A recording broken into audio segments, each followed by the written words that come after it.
Hello friends, welcome to JS classes. तो यहाँ पे जो हम आपके सामने वीडियो लेके आए हैं वो है डेली करंट अफेयर्स की अगली सीरीज़ का। और डेली करंट अफेयर्स की अगली सीरीज़ में पिछले 2 दिन में जो इम्पोर्टेंट न्यूज़ है उसको लेकर यहाँ पे हम डिस्कस करेंगे।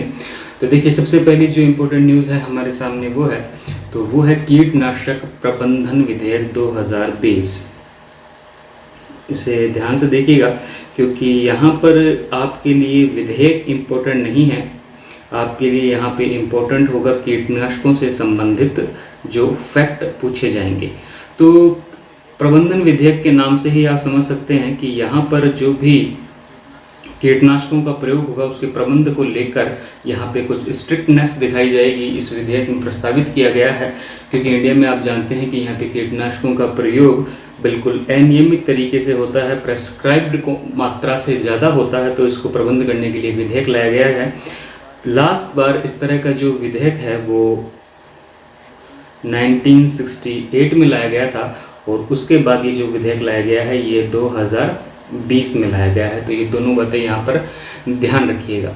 अब यहाँ पर जो प्रश्न पूछे जा सकते हैं उनके बारे में हम चर्चा कर लेते हैं। तो ये देखिए कि जो भारत है वो उसका प्रथम स्थान है कीटनाशकों के उत्पादन में। तो आपके लिए ये फैक्ट इम्पोर्टेंट हो जाता है कि कीटनाशक उत्पादन में भारत का प्रथम स्थान है। दूसरा इम्पोर्टेंट फैक्ट ये है कि जो भारत है वो लगभग 9 लाख टन उत्पादन करता है कीटनाशकों का, जो कि काफ़ी अधिक मात्रा है। अब इसमें से जो 50% है, मतलब 4.5 लाख टन है, वो सारा का सारा बाहर विदेशों को निर्यात कर दिया जाता है। ठीक है। और तीसरा जो इम्पोर्टेंट फैक्ट हमारे सामने यहाँ पे आता है कि भारत के टॉप राज्य कौन से हैं जो कि कीटनाशकों का उत्पादन सर्वाधिक करते हैं। तो देखिए, यहाँ पर ज़्यादातर हमें सुनने में आता है कि पंजाब राज्य होगा, या आप एक अनुमान भी लगाएं, अगर आपने फैक्ट नहीं पढ़ा होगा तो आप पंजाब राज्य पे अनुमान लगाएंगे, पर ऐसा नहीं है। यहाँ पर जो राज्य कीटनाशकों का सबसे ज़्यादा प्रयोग करता है उसका नाम है आंध्र प्रदेश। तो आंध्र प्रदेश के द्वारा सर्वाधिक कीटनाशकों का प्रयोग किया जाता है। और ऐसी 2 फसलें जहां पे कीटनाशकों का प्रयोग सर्वाधिक होता है, ये भी एक अगला इम्पोर्टेंट क्वेश्चन है आपके लिए। तो उन 2 फसलों के नाम याद रखिएगा। पहली फसल तो है यहाँ पर आपकी धान की फसल, या जिसे आप पैडी कहते हो। तो वहाँ पर प्रयोग होता है कीटनाशकों का यहाँ पर 26% से लेकर 28% तक। मतलब अगर इंडिया में 100 किलो कीटनाशकों का प्रयोग किया जा रहा है तो 26 से 28 किलो केवल धान पे किया जा रहा है। और जो दूसरी फसल है वो है कपास या कॉटन, और इसके अंदर जो परसेंटेज की मात्रा है वो है लगभग आपकी 18 से 20%। तो इन सभी फैक्ट्स को आप यहाँ पर ध्यान रखिएगा। अब आपसे अगर इस तरह से पूछ लिया जाए कि निम्न में से कौन से 4 राज्य सर्वाधिक कीटनाशकों का प्रयोग करते हैं, तो एक तो आपको यहाँ पे पता लग गया है, आंध्र प्रदेश। तो दूसरे का भी आप यहाँ पर ध्यान रखिएगा। तो अन्य नाम है आंध्र प्रदेश के अलावा, दूसरा है यहाँ पे महाराष्ट्र, और महाराष्ट्र के बाद यहाँ पे जो तीसरा राज्य है वो है पंजाब। अब देखिए, पंजाब का स्थान यहाँ पे तीसरा है, हालांकि ये लगता है प्रथम स्थान पे है। और जो चौथा है वो है एमपी या मध्य प्रदेश। तो इतने सारे यहाँ पर फैक्ट्स हैं, इन सभी फैक्ट्स को ध्यान रखिएगा। हालांकि ये सारे फैक्ट्स मैं आपको एज ए PDF उपलब्ध भी करवा दूंगा।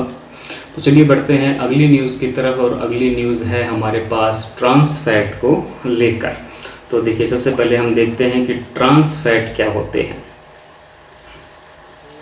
तो ट्रांस फैट मतलब फैट शब्द आ गया तो यहाँ पर वसा का समावेश हो गया। अब देखिए, जो फैट है ये वसा है, ये 2 तरह की होती है। एक तो होती है असंतृप्त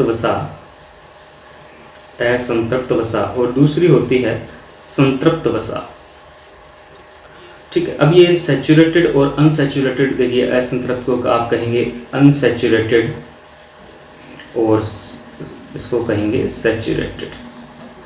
अब इसमें क्या होता है, देखिए संतृप्त और असंतृप्त आपको नाम से पता है। असंतृप्त मतलब जो संतृप्त नहीं है, जिसमें संतुष्टि नहीं है, वो और केमिकल बिहेवियर शो कर सकती है, रासायनिक व्यवहार दिखाएगी, क्योंकि वहाँ पर उसके पास क्या होता है, फ्री हाइड्रोजन होता है, इसलिए वो अनसैचुरेटेड होती है, इसको ध्यान रखिएगा। और सैचुरेटेड फैट वो होती है जो संतृप्त हो चुकी है, जो और केमिकल बिहेवियर को प्रदर्शित नहीं करेगी। तो ज़्यादातर जो असंतृप्त वसाएं होती हैं वो होती हैं वनस्पति से मिलती हैं, हमें वनस्पतिक वसाएं होती हैं ये वनस्पति से मिलने वाली, और जो हमारे पास संतृप्त वसाएं होती हैं वो हमें मिलती हैं एनिमल से, ठीक है, जीवों से मिलती हैं। और हमारे लिए जो अच्छी वसा होती है वो अनसैचुरेटेड को माना जाता है, और जीवों से मिलने वाली वसा को अच्छा नहीं माना जाता। अब ये ट्रांस फैट क्या है? ट्रांस फैट जो है, हालांकि ये असंतृप्त वसा का ही एक प्रकार है, पर ये स्वास्थ्य के लिए अच्छा नहीं होता, क्योंकि इसके सेवन से क्या होता है, संतृप्त वसा की मात्रा शरीर में बढ़ने लगती है, गुड कोलेस्ट्रॉल घटने लगता है और बैड कोलेस्ट्रॉल बढ़ने लगता है। तो यहाँ पे लेके इसको WHO ने गाइडलाइन जारी की है, और WHO ने इसकी मात्रा को भी निर्धारित किया है, तो वो भी देख लीजिएगा कि WHO ने कहा है कि व्यक्ति जो भी ग्रहण करता है एक दिन के अंदर कैलोरी, उसमें केवल 1% से कम ही ट्रांस फैटी एसिड होने चाहिए। मतलब जो डिसाइड की है मात्रा वो की है 1% से कम। अब ये किसका है? कैलोरी का 1% से कम, इसको ये ध्यान रखिएगा, ठीक है। और इसको 2023 तक पूरे विश्व में बैन करने के लिए भी कहा गया है। तो ट्रांस फैट को लेकर यहाँ पे जो प्रश्न है वो इस तरह से यहाँ पर आपसे पूछे जा सकते हैं।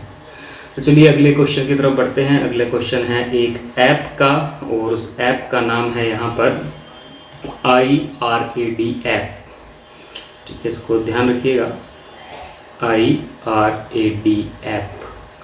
अब ये एक मोबाइल ऐप है, इसको क्यों बनाया गया है? देखिए, अब जिस तरह से भी ऐप, किसी भी ऐप को बनाया जाता है तो किसी भी चीज़ की गुणवत्ता या सुरक्षा को बेहतर करने के लिए बनाया जाता है। अब यहाँ पर आप इसका नाम देखेंगे तो इसका फुल फॉर्म आता है integrated road assistant database project. तो पहले तो फुल फॉर्म याद रखिएगा, रोड असिस्टेंट नहीं होगा यहाँ पे, रोड एक्सीडेंट डेटाबेस प्रोजेक्ट।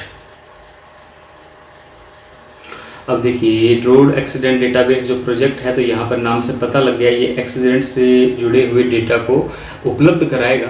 इसका मुख्य उद्देश्य क्या होगा कि सड़क सुरक्षा को बढ़ावा देना, और इसे विकसित जिन्होंने किया है उनका नाम भी ध्यान रखिएगा, IIT मद्रास के द्वारा ये ऐप विकसित किया गया है, IIT मद्रास। अब इसमें क्या होगा मोबाइल एप्लीकेशन है, इसमें पुलिसकर्मी फोटो और वीडियो के साथ किसी सड़क दुर्घटना का विवरण दर्ज कर सकते हैं। मतलब मान लीजिए कहीं पे दुर्घटना हो जाती है तो पुलिसकर्मी आते हैं, तो वहाँ पर ये ऐप कुछ इनपुट मांगता है, कुछ जानकारी मांगता है, उस ऐप को खोलिए, वो जानकारी भर दीजिए, और उसके बाद क्या होता है, दुर्घटना की एक यूनिक ID निर्मित हो जाती है। मतलब इस तरह का ये एक्सीडेंट हुआ था, और वहाँ की लोकेशन, वहाँ की जो वातावरण था, वो सारा डेटा वहाँ पे आ जाता है। और इसके बाद क्या होता है, जो PWD डिपार्टमेंट का इंजीनियर होता है उसके डिवाइस पे एक अलर्ट जाता है। उसके बाद वो इंजीनियर उस दुर्घटना स्थल पर जाकर उसकी जांच करता है, वो देखता है कि सड़क की डिज़ाइन में को तो कोई खामी नहीं थी, या सड़क की गुणवत्ता में तो कोई खामी नहीं थी, तो वो वापस उसमें आवश्यक इनपुट को दर्ज करता है। इस प्रकार जो डेटाबेस यहाँ पे इकट्ठा होता है वो IIT में एक टीम के द्वारा विश्लेषित किया जाएगा मद्रास में, जो सड़क डिज़ाइन में बताएगा कि किस तरह से और सुधार किए जा सकते हैं। तो इस ऐप के बारे में आप ध्यान रखिएगा, IRAD ऐप। तो चलिए अगली बात करते हैं। यहाँ पे कृष्णा गोदावरी बेसिन के अंदर जो मीथेन मिली है उसके बारे में न्यूज़ आई है। तो इसे KG बेसिन भी कहते हैं, कृष्णा गोदावरी बेसिन को। और यहाँ पे जो मीथेन गैस मिली है, मीथेन गैस को आप CH4 द्वारा भी दिखाते हैं। अब इसके बारे में खास बात क्या है, ये जो मीथेन गैस मिली है, जो इसकी उत्पत्ति है वो बताई जा रही है कि ये जीव जनित उत्पत्ति हुई है, मतलब जीवों के द्वारा इसकी उत्पत्ति हुई है, निर्जीव पदार्थों के द्वारा इसकी उत्पत्ति नहीं हुई है। अब तो यहाँ पर देखिए जो मीथेन है वहाँ पे प्रश्न बनने के चांस हो जाते हैं, और क्या क्या प्रश्न बन सकते हैं, तो ध्यान रखिएगा कि ये प्राकृतिक रूप से पाई जाने वाली गैस होती है। मीथेन के बारे में पॉइंट लिखते चलेंगे हम यहाँ पे कि ये प्राकृतिक रूप से पाई जाने वाली गैस होती है वैसे तो, पर यहाँ पर जो मिली है वो जीवजनित है। और ये क्या होती है कि ये सूक्ष्म जीवों में से कई प्रजातियाँ होती हैं, ऐसी प्रजातियाँ जानवरों, विशेष रूप से गायों के इंटेस्टाइन में पाई जाती हैं, और वहाँ पे मीथेन का उत्पादन वो करती रहती हैं। अब जो मीथेन है वो चट्टानों, जल स्रोतों, भूमिगत जल स्रोतों यहाँ पे भी भरा हुआ पाया जाता है। पृथ्वी और मंगल की जो वायुमंडल में मीथेन होती है वो बहुत ही कम समय के लिए जीवित रह पाती है, और यहाँ पे जो मीथेन की सांद्रता है हमारी पृथ्वी पर वो है 1800 ppm। ठीक है, हमारी पृथ्वी पर इसकी जो सांद्रता है वो है 1800 ppm। अब मीथेन से संबंधित एक शब्द यहाँ पे और आ जाता है कि मीथेन हाइड्रेट क्या होता है। अब इस तरह के जो प्रश्न है वो साइंस और टेक्नोलॉजी में आपके इम्पोर्टेंट हो जाते हैं, तो इसको ध्यान रखिएगा कि मीथेन हाइड्रेट के बारे में जब हम बात कर रहे हैं तो महासागरों में क्या होता है, जब उच्च दाब होता है, चट्टानों के नीचे उच्च दाब होता है और टेम्परेचर एकदम कम हो जाता है, जैसे जैसे हम समुद्र के अंदर जाते हैं, तो वहाँ पर क्या होता है, जो जल होता है वो मीथेन के संपर्क में आ जाता है, और जल और मीथेन मिलकर एक संरचना बनाते हैं जिससे मीथेन हाइड्रेट कहते हैं। जल प्लस CH4 के द्वारा मीथेन हाइड्रेट का निर्माण हो जाता है, और ये ऊर्जा का एक बहुत बड़ा सोर्स होता है। तो यहाँ पर ये सभी बातों को ध्यान रखिएगा मीथेन के बारे में। इसके बाद हम अगली न्यूज़ की बात करें तो अगली न्यूज़ है हमारे पास लिविंग प्लेनेट रिपोर्ट की। अभी हाल ही में एक रिपोर्ट प्रकाशित हुई है जिसका नाम है लिविंग प्लेनेट रिपोर्ट, और इसके बारे में क्या खास बात है, इस रिपोर्ट के अंदर क्या कहा गया है, तो ये देखिए 2020 की ये रिपोर्ट है, और इसे प्रकाशित कौन करता है इसको लेकर प्रश्न आ जाता है। तो ये प्रकाशित की जाती है WWF के द्वारा। अब WWF का मतलब यहाँ पे रेसलमेनिया मत समझिएगा, इसका पूरा नाम है world wide fund for nature. World wide fund for nature. अब इस तरह के जो सवाल हैं वो पूछ लिए जाते हैं, क्योंकि करंट अफेयर क्या होता है, देखिए कोई एक न्यूज़ नहीं होती है, उस न्यूज़ के कई आयाम होते हैं। अब ये जो रिपोर्ट आई है इसमें कई बार सारी बातें की गई है, और इसमें क्या कहा गया है कि जो वर्टिब्रेट स्पीसीज है, वर्टिब्रेट मतलब कशेरुकी प्रजाति जिनमें रीढ़ की हड्डी होती है, ऐसे जानवर, इनकी आबादी में लगभग 68% की गिरावट आई है।